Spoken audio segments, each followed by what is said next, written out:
Artichauts, choux-fleurs, tomates ou encore potimarron, bienvenue sur la station de Villers-Graines, située à Saint-Paul-de-Léon, dans le Finistère. Mise en service en 2021 par la SICA, cette plateforme de 7 hectares centralise la réception, la préparation et l'expédition de 80% des volumes de légumes frais de la coopérative. Et c'est ici que travaille Sébastien, 49 ans. En proportion, brocoli, t'es comment là du coup? Ordonnanceur de flux sur la plateforme depuis 2 ans, il est l'interface privilégiée entre les producteurs d'un côté qui apportent leurs légumes à la coopérative et les négociants de l'autre qui les achètent. Il a passé des brocolis en commande hier en fait. Et il attend de l'atelier, je viens d'avoir le responsable d'atelier. Et il veut savoir dans combien de temps ce sera servi pour savoir à quelle heure il positionne son transport. Étant donné l'avancement, et je vois en direct ici ce qui se passe dans l'atelier, donc les palettes qui sortent de l'atelier et que je peux servir directement au client. Donc je lui ai dit qu'il y avait une de prête, c'est ce que je vois sur mon écran. Les autres vont arriver à suivre parce que je viens de l'avoir au téléphone. Une fois les ventes et commandes passées, direction l'atelier brocoli, afin de vérifier le calibrage et le conditionnement des produits.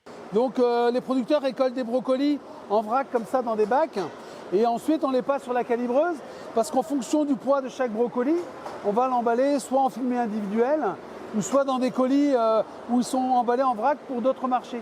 Donc on va calibrer chaque palox de brocoli de chaque producteur. Un métier qui demande un très bon sens de l'organisation, de la rigueur, une solide connaissance du milieu agricole, mais également de savoir s'adapter aux aléas climatiques, surtout lorsque l'on travaille avec du vivant. Gilles, ça va? Très bien. Ça va? Voilà, donc Gilles vient de livrer ses fenouilles. Donc par rapport à sa production, il me disait quand même que par rapport aux conditions climatiques cette année, 50% de volume en moins. Donc assez impacté. Je lui demandais aussi quand est-ce que lui voyait ses premières récoltes de chou-fleurs pour avoir une vue globale sur ce qui va venir. Bon, il démarre que mi-novembre, donc pour lui c'est encore loin. Donc les conditions climatiques peuvent se refaire. Ça impacte sur tout ce qui est dans le moment en fait, sur la saison d'automne. Il va falloir être vigilant pour les quantités à mettre en vente et tout ce que l'on peut avoir à faire sur les jours à venir. Et même au niveau des ateliers de conditionnement, de ne pas avoir trop de personnel parce qu'on sera peut-être en sous-volume par rapport à une année normale. Après sa formation à l'ISFEL, l'Institut supérieur de formation en fruits et légumes, Sébastien travaille pendant 5 ans dans le milieu de la grande distribution avant d'intégrer la SICA il y a 23 ans. Alors les valeurs transmises par la coopérative, il les connaît bien et les partage. Il faut absolument qu'on valorise au mieux pour les producteurs et que le client, de l'autre côté, retrouve son compte.